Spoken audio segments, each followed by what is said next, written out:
back, everybody. As you can see, looks like we're going to work on some trailer lights today.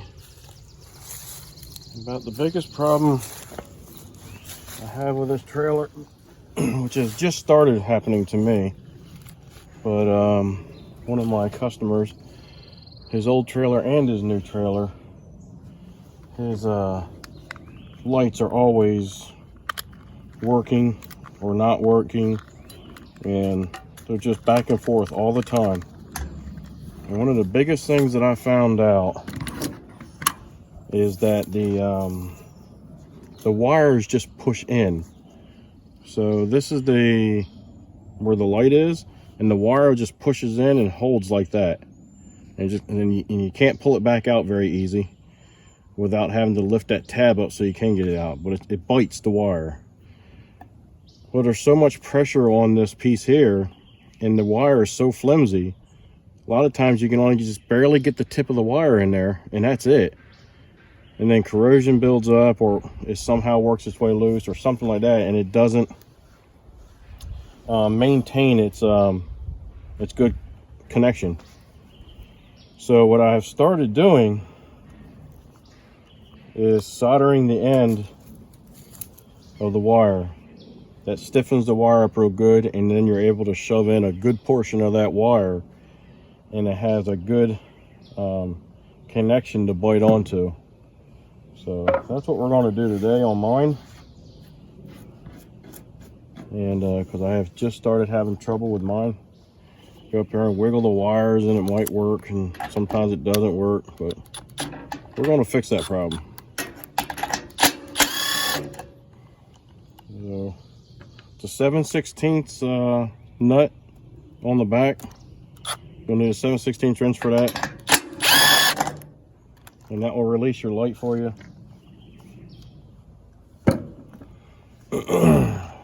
Today I've got my soldering iron. My father-in-law gave me this soldering iron. It's pretty old, but it's the D550. And it's let's see, the low is 240 watts and the high is 325 watts. And this is a two-stage switch. So there's your low and there's your high. And as soon as you let go, it stops, and as soon as you hit it, it starts heating up pretty quickly.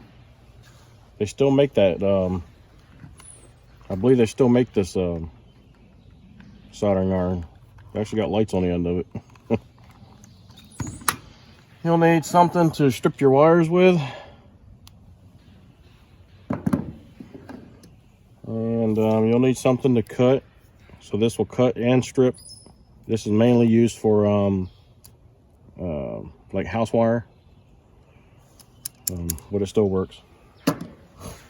You'll need some solder. This is just what I had laying around. It's an acid core solder. And I got paste. You shouldn't need the paste with the acid core solder, but I got some anyway. I'm not an expert on soldering, but I do get by. Yes, I went on YouTube and watched how to do it. Well, the one thing I did forget is the Phillips head screwdriver. So I'll be back in a second to get that. All right, I'm back. You take your front cover off. Just 4 stainless steel screws. They're small screws, so don't lose them. The other thing I don't like about these these lights also, excuse me, is that the light bulbs are hard to get out if you have to replace one. A lot of times you end up tearing the glass right out of the socket. So now you got to dig the socket out, or the metal part of the bulb. You have to dig that out of the socket, and that sucks. So for some reason, it likes to bite a hold of the bulb pretty good.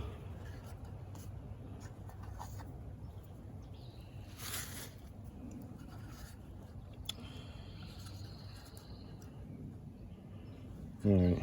I'm gonna see if I can show this to you before I go cutting the wires out.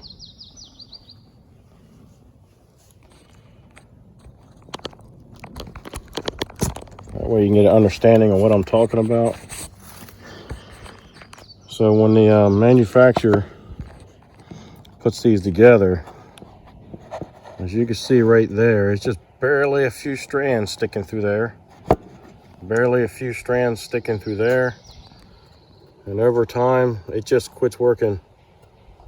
You have to trim that up and redo it all over again. And if you don't solder it, it doesn't last.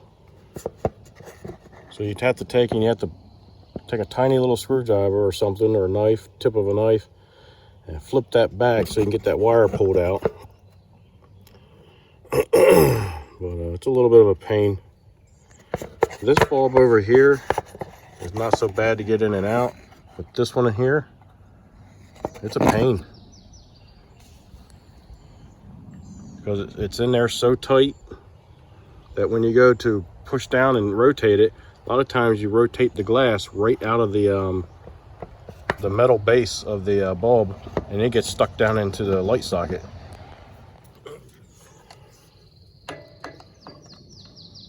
Just a little thin screwdriver that I've ground paper thin over the years, and I use it for things like this, or I'll use it for the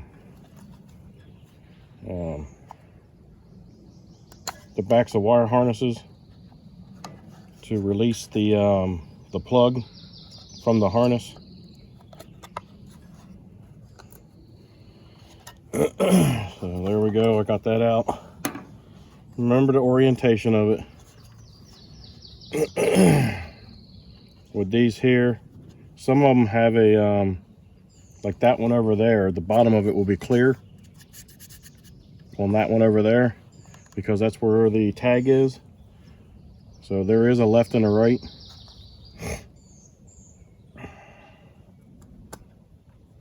But if it weren't for that, this could go on either side.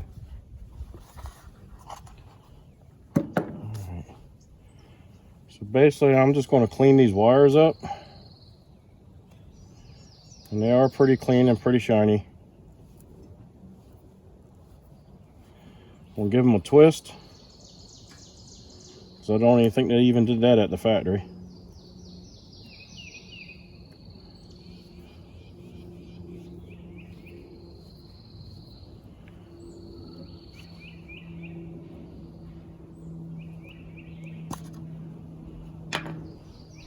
I'm going to stick them in the paste.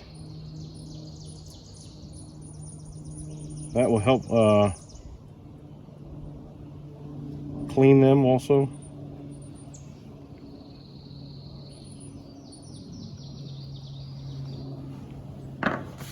I'm going to add some heat to that.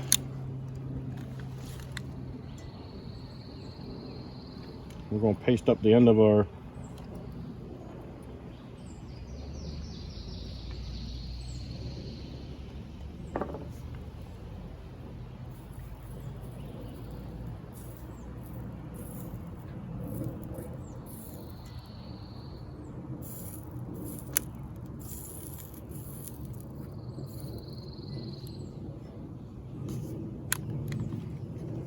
we're going to tin the tip. And usually when you just tin the tip, it's enough to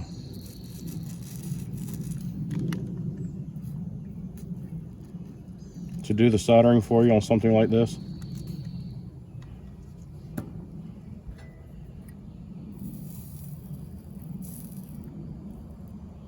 And there we go.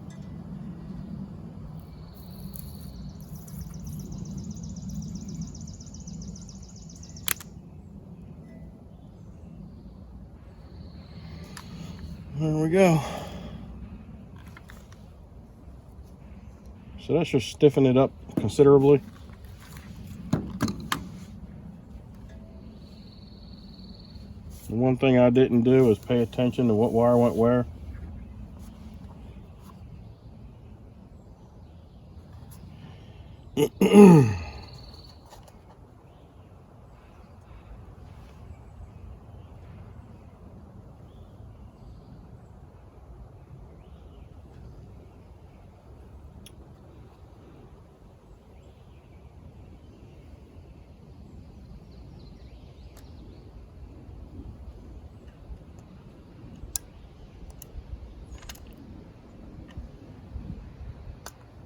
Come on.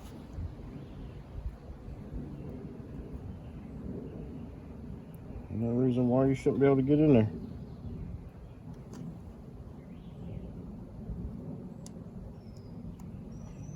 There we go.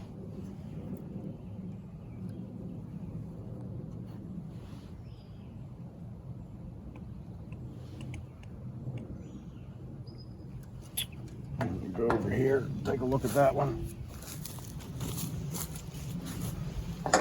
And I think I got them right.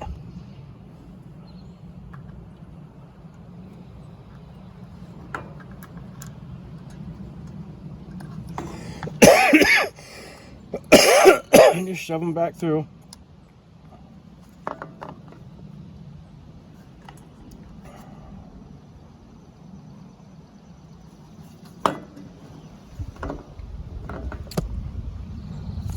And now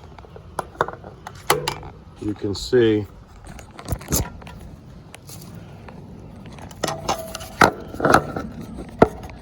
how much will that wire I've got shoved through there now. Right there and right there. And with it being soldered, it should last a long time, and I should be able to get a good connection for a long time. So I did this to the guy's trailer last year, and so far he hasn't had any issues with that trailer this year.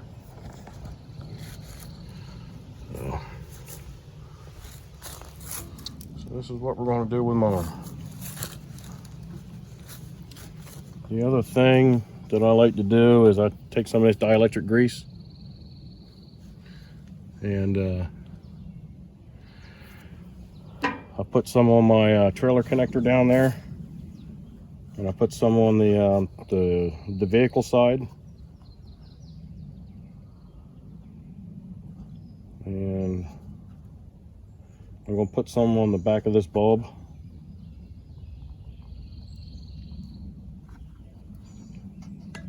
I'll tell you what, they don't make them very friendly to get pulled back out again. It seems like the more you pull on them, the tighter they get.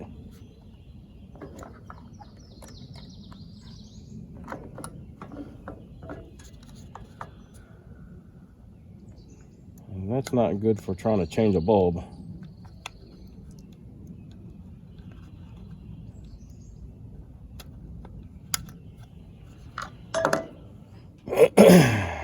So right there is where this one connected to. And the bad thing is this section and this section are separate, and they are not anchored at the bottom. So when you try to pull the bulb out, it flexes on this side and this side, causing it to bite the bulb a little harder. So you gotta like slowly wiggle it out. And that seemed to have worked. Come on, get up there and stay up there. Just want to be rude, don't you? I'm going to put some of this dielectric grease on the base of the bulb, and then we're going to insert it back in there. You don't need a whole lot.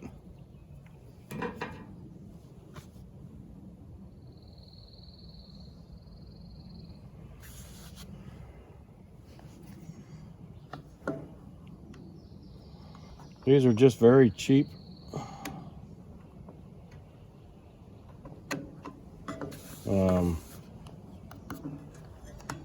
trailer lights, and it seems like that's what everybody is carrying.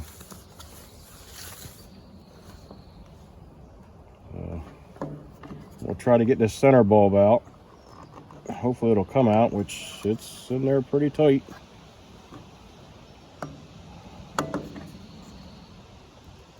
I hear it crunching already.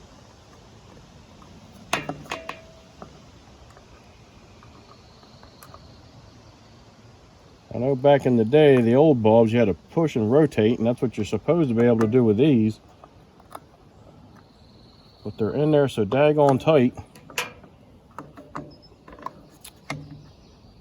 It doesn't seem to want to do that.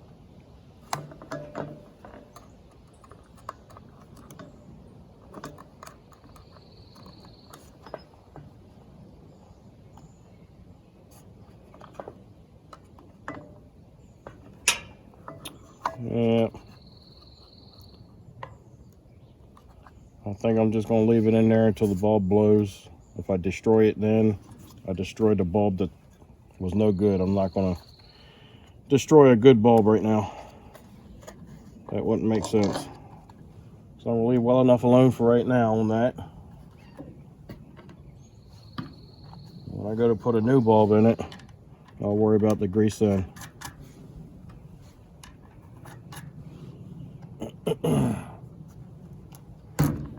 Just take and snug everything back up again.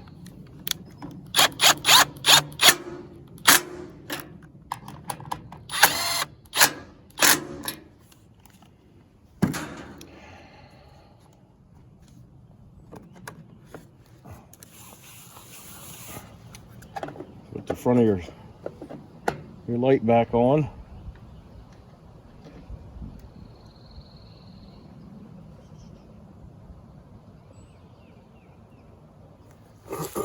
Alright, now we're on the driver's side where the tag is. We're basically going to do the same thing. I'm going to take this front cover off first.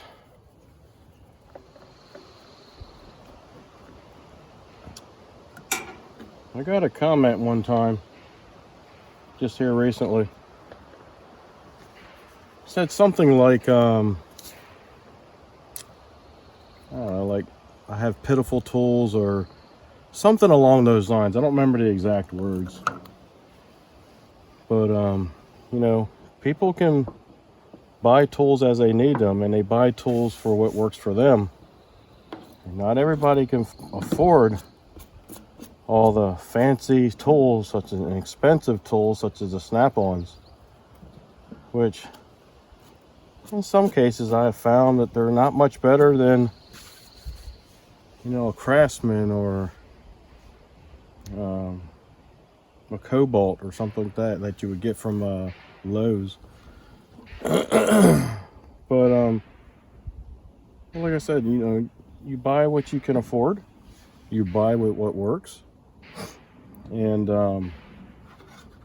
as you go along in life and you continue to do the things that you do, and maybe you can replace a tool that finally breaks with a better brand or something like that over time. My first tool set, I'm 50 years old now. My first tool set was probably about when I was 17, maybe 18. And I got it brand spanking new down to the flea market. And came as a kit. And it was a good starter kit for anybody. And it was all Chinese. Like I say, I'm 50 years old now, and I got that right around 17 or 18. And I still have that kit, majority of that kit today. Almost every piece. There's only been a couple pieces that have broke. And I have replaced them with better parts, better stuff over the years. And a lot of times you can find those better pieces at a flea market or at a yard sale somewhere, and you get it fairly cheap. And so dogging somebody because they don't have the expensive fancy tools that you might have, that's not very nice. This is a Hercules tool. Everybody knows where Hercules comes from. It comes from Harbor Freight. This thing has got some weight to it. It feels good in my hand. It is strong. It's only a 1/4 inch drive, so it's not going to bust loose great big nuts and bolts. I'm not going to go out here and change wheels and tires with this thing. But it does most everything I need to do, and once in a while I have to take and bust something loose by hand and then finish taking it off with this. It's a good tool. I love it. And it runs right around the same price range as something like a DeWalt. DeWalt's a good brand too. And they've been around for a long time. Are they the best out there? No. Are they competitive? Yes. So And I have enough tools. I work in my maintenance department at work. I used to be a mechanic and I used to be out there turning wrenches, but now I do office work. And I get out there and I'm able to turn wrenches once in a while. But I have enough tools that I fully stocked myself at work, which I brought some of those home now, since I've more towards office work now than versus turning wrenches. But I was able to stock myself completely at work, have enough tools here also to supply anything I needed to do and work on here at home. So far that's 2 sets of tools of all the sizes, anywhere from 1/4 inch all the way up to right around 5/8. And I have a couple specialty wrenches because of the large stuff that we work at work. And so I've got a whole set of, I think it goes from 7/16 all the way up to 1 1/4 inch. I've got that set. And so then I've got a third set that I keep in a toolbox, and I can grab that and go whenever I need to, which is not as much as it used to be now. So that's at least 3 sets of tools I have. A mixture of Chinese, Craftsman, old school Powercraft, things like that. The occasional Snap-on, because some of these tools I've inherited from family and in-laws, and some of these tools I've bought myself. Now there's specialty tools out there that are very expensive, and you sit there and you look at it and say, well, heck, I can make that. So I have tools that I've made because it's something I don't use that often, and it does not justify buying that expensive tool for the occasional use. Now if it's something I had to use all the time, then yes, I'd probably buy it. But you know, that's my thoughts on tools. Not everybody can afford, not everybody needs all the good fancy tools. All right, there's my little rant on that.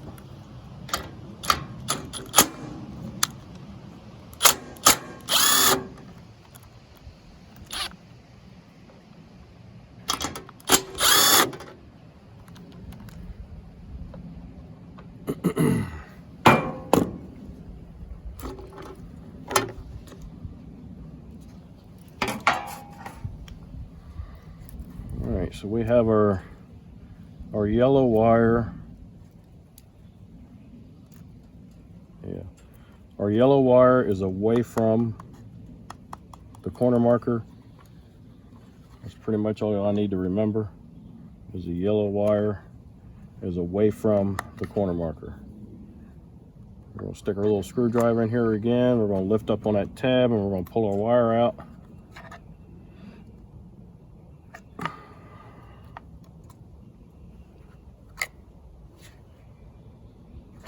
There we go, we got that disconnected.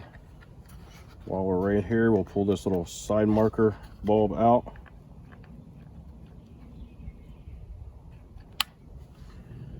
And we'll put a little bit of dielectric grease on that. And then we'll reinstall it. And this is the stuff that they don't do anymore. Now, I'm sure they probably still do it on automotive, but this kind of stuff here, they don't put the grease on here for you like they used to back in the day.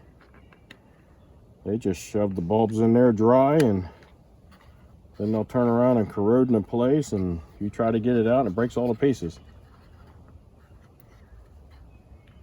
So this bulb's in there pretty daggone solid too, so I'm gonna leave it like it is, leave well enough alone.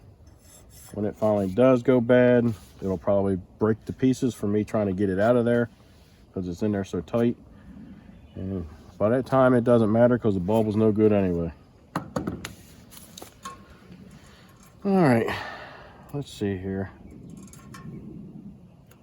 The wire looks to be in fairly good condition. Not a whole lot of corrosion on it. Just want to trim it up a little bit. Some strands on here longer than others. We're going to twist it together.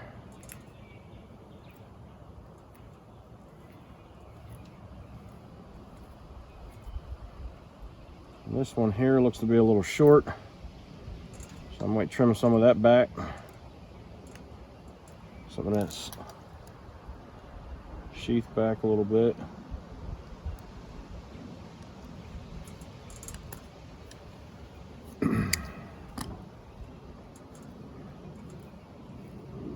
That wire looks pretty clean and ready to go.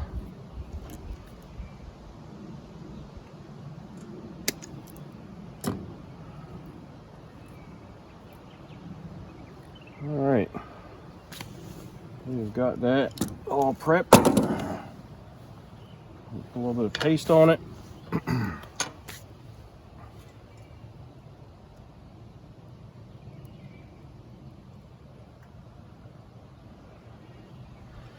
And guys, this is just what I do. It might not be exactly right. There are people out there that have YouTube channels that know a whole lot about this. So I'll go ahead and warm this up a little bit.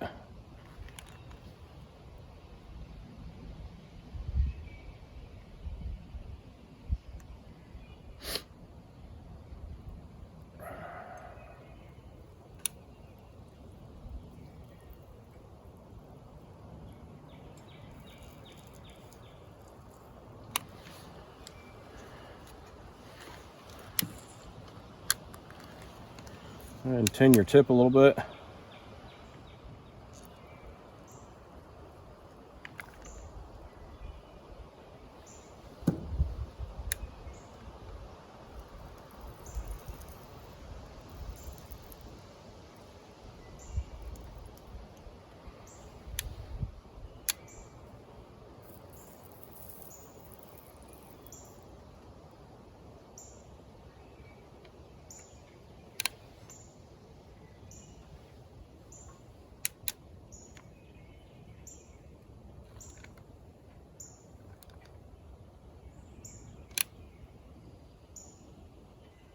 There we go.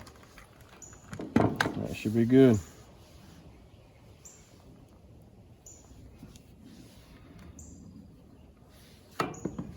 Everything's soldered up nicely. I should have stiffened the wire up pretty good. Yep.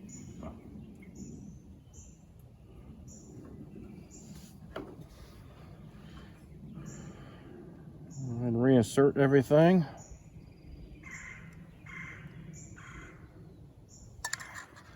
Might need a little help.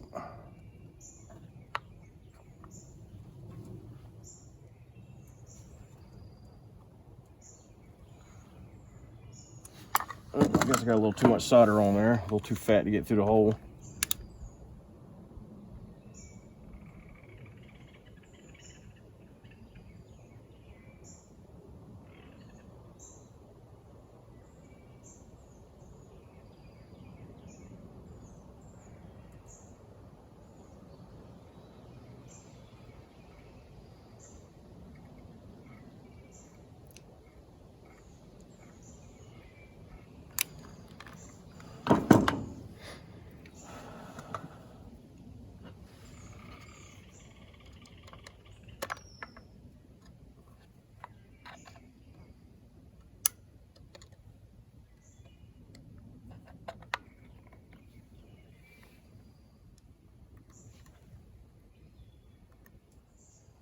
Make sure you've got your wires back in the same spot.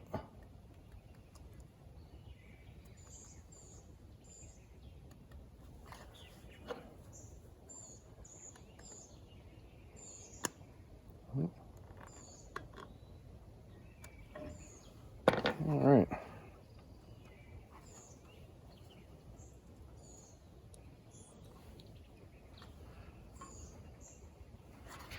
So it's all back in there again with our soldered wire.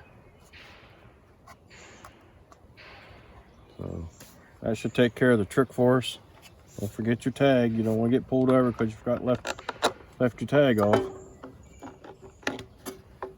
Make sure you got your wires up out of the way so you don't pinch them. I've done that before.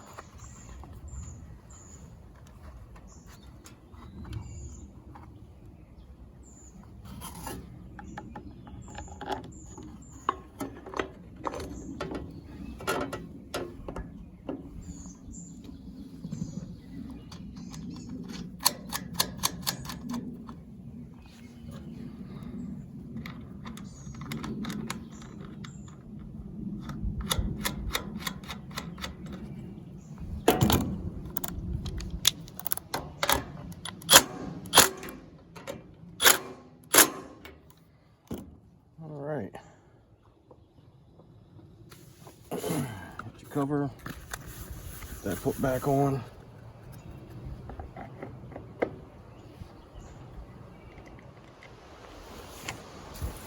There we go. Put your 4 screws in. Make sure you don't cross thread the plastic. I think I've mentioned this before. Sometimes you take and turn your screw backwards until you feel a little click, and then you can turn it the proper way. That lets you know you're in the original threads and you're not going to cross thread it.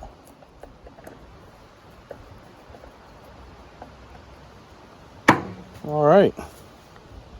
So that's what I do to make a repair to the wiring on the trailer light, because there's barely a couple strands that go through there, and when you put solder on it and shove it through, it's strong enough to actually shove through that piece and get a good portion of your wire through there, which should give you a better connection for a long period of time. So that's what I do to a trailer light. So hopefully this is something useful for you, and if so, give me a thumbs up, subscribe, send me some comments, let me know what you think. Be kind and help people when you can.